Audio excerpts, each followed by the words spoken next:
So may question daw po sa ating lahat si Boy Toyo, Boss Toyo. Nako, ito kilala nyo yung vlogger na Boss Toyo. Ito ba, tatanong ko lang kasi ito'y napanood ko dito kay Mr. Rio. Vlogger mo ba? Tamba? Ito si Boss Toyo dahil nakapasok sa SONA. Tanong lang po. Sige, pakinggan natin. Bawal ba daw ang isang content creator sa SONA? Anya, nagtataka daw siya. Bakit may mga nagki-question daw sa kanya kung bakit siya nasa SONA? Ba't ka nga naman nasa SONA? Ano naman pakialam mo dyan? Marcos, kinuha nyo yan. Tamba, kinuha nyo ito. Bakit may vlogger sa loob na hindi naman siya political vlogger? Ano bang binibenta nito si Toyo? Ba't bigla-bigla naging political vlogger ito? Bakit nasa SONA? Anong alam na ito sa politika?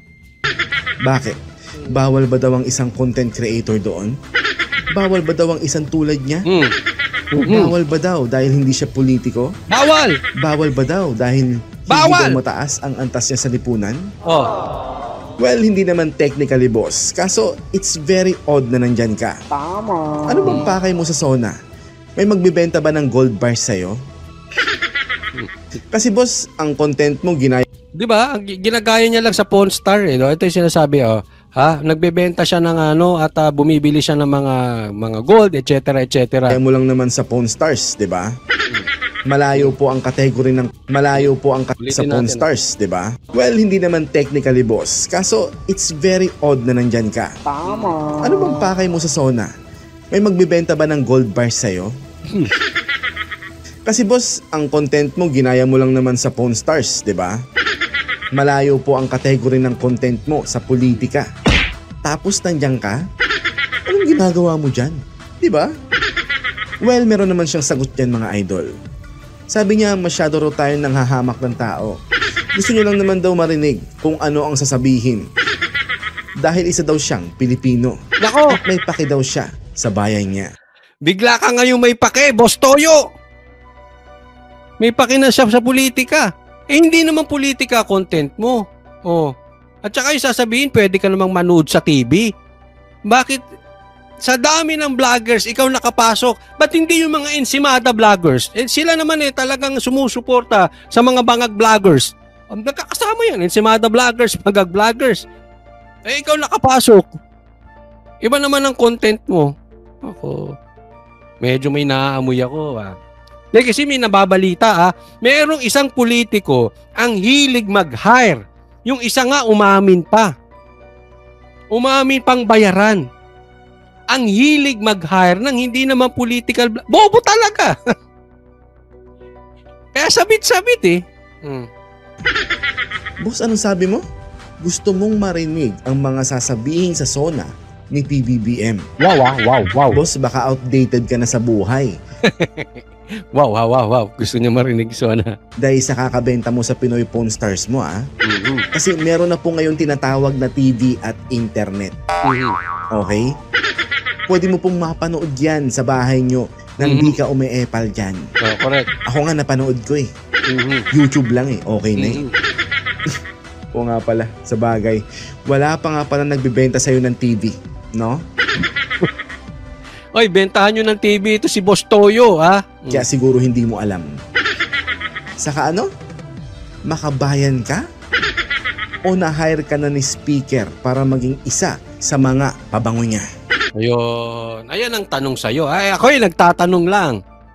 Speaker, totoo ba yung sinasabi nito si Mr. Rio? Nagtatanong lang. Ba't kung totoo kasi may mga nababalita, may mga nababayarang vloggers.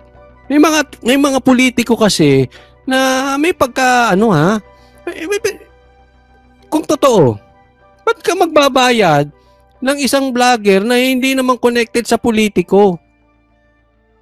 Di ba? Hindi naman political vlogger.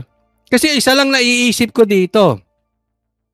Ang naiisip ko dito, wala nang makuhang totoong political vlogger kasi alam naman nila ang totoong kalalagayan ng Pilipinas. Alam nila nangyayari sa Pilipinas. Kaya yung mga talagang political vlogger na may isip, yung may mga isip hindi yung mga bayarang sa gigilid vloggers, yung may mga isip, hindi nila makuha. In short, yung mga magagaling at matatalinong vloggers, hindi na nila makuha as their political vlogger. Bakit? Hindi maniniwala eh. Hindi tatanggapin. Hindi. Ikaw ba naman? Tatanggapin mo ba, ipopromote mo yung mga hunghang na mga politiko? Diba? Ako yung nagtatanong lang. Wala na ba kayo kung totoo ito, wala ba kayo makukuhang matatalinong may influence na political vlogger? O walang magtiwala sa inyo na may utak na ma-influensang vloggers? Kung hindi, kuha na lang kayo sa labas ng hindi naman connected sa politika. Desperate move. Kasi the fact na kasama mo si speaker, malaki ang chance na na-hire ka na niya. Tama. Di ba nga si MG umakago na-hire nila? Kasi hindi nila makuha si Banat Bay kasi pinapatira ang mga Duterte sa kanya. Nako. Hindi ako nagsabi niya na si Mr. Rio. Hindi niya nakuha si Banat Bay kasi pinapatira itong mga tamba, itong mga Duterte, pinapatira si Sara. Nako. So, hindi nyo makuha yung maaayos na vloggers, magaling sa analytics, sa argumento. Kuha kayo ng hindi political vlogger. Basta sikat. Hindi naman natin kina-question sikat yan, si Boss Gago. Napaghalo ko si Boss Toyo tsaka si Makagago. Ang tanong lang dyan kasi, may alam ba sa politika? Bigla-bigla na lang. Ano pang sabi niya? Wala daw siyang nakikitang masama kung andun daw siya or kahit na sinong tao daw dun. Pilipino daw siya at may pake daw siya sa bayan niya. Boss, seryoso? Nakaya ka nang dyan kasi may pakialam ka sa bayan mo? Grabe naman. Biglang nagkaroon ng pakialam no? Ito ang simpleng tanong ko sa'yo. Kailan mo pinakita sa mga content mo ang pagiging makabayan mo? Yun. Yari ka. Bobo na lang ang hindi nakakakita ng katotohanang nangyayari dyan sa ganapan na yan. May mga sikat na vloggers na hindi naman connected sa politika, biglang pupurihin ang isang politiko. Kaya ito, nagtatanong lang naman tayo kay Tamba. Ito yung ba katotohanan? Pangalawa, oobserbahan namin yan. Kasi, sinasabi nyo, gusto nyo lang manood ng SONA.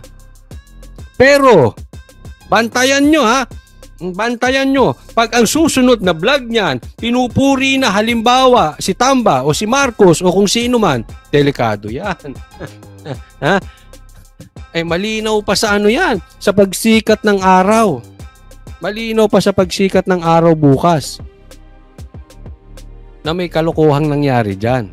Bigla-bigla nasa SONA, tas bigla-bigla may pupulihing politiko. Nako, bigla-bigla ang layo ng content. Gago ka na lang pag maniwala ka pa ron. Makagago ka. Di ba? Sige nga. Sabi ni Garski, lalo na pag-iisa. Ayun pa, isa pa yan. Kasi yung mga yan, hindi kaya mag-isip ng malalim na argumento. Pag iisa script niyan, nako, alam natin kung kanino galing yan. Alam natin. Nako. Ano yun? Yung pagbili-bili mo ng mga trophy ng mga nalaos na aktor? Napakita mo na ba doon ang pagiging mong makabayan, boss? Alam ko na ang hirit dito ng mga troll center agents.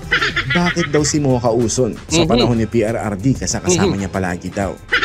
Pucha kung yun ang hirit ng troll center agents dito, sobrang basic lang pong i-debunk yan. Pucha si Mocha Uson, Duterte supporter na yan since 2015, even... Matagal na po. Matagal na. Hindi yung biglang sumulpot. Okay. Nagpo-promote. Biglang ipopromote. Halimbawa lang, biglang ipopromote si Mr. Speaker. Galing ka sa SONA, tapos sasabihin mo, hindi, si Mocha matagal na. He become a president. Pucha kasabayan ko yan, sina Madam Mocha Uson. Eto si Boss Toyo. Supporter ba siya ni Speaker? Ganda ng picture, oh. Ha? Ito, nanunumbalik to si Mr. Rio. Marami tayong matututunan dito. Nanunumbalik yan, ha? Nakabantay yan sa inyo, mga animal. Mga animal! Wala kayong makuhang malalimang argumento na political vloggers, kaya pumupunta kayo kung saan-saan.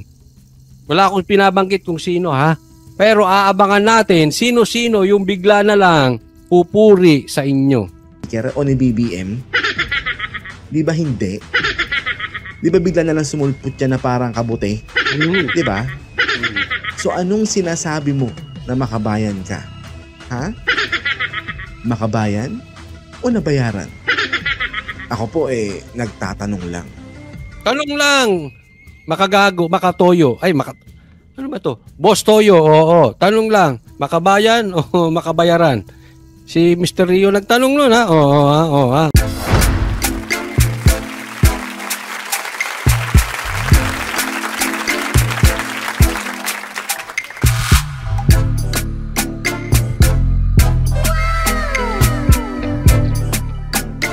The next performance will start momentarily.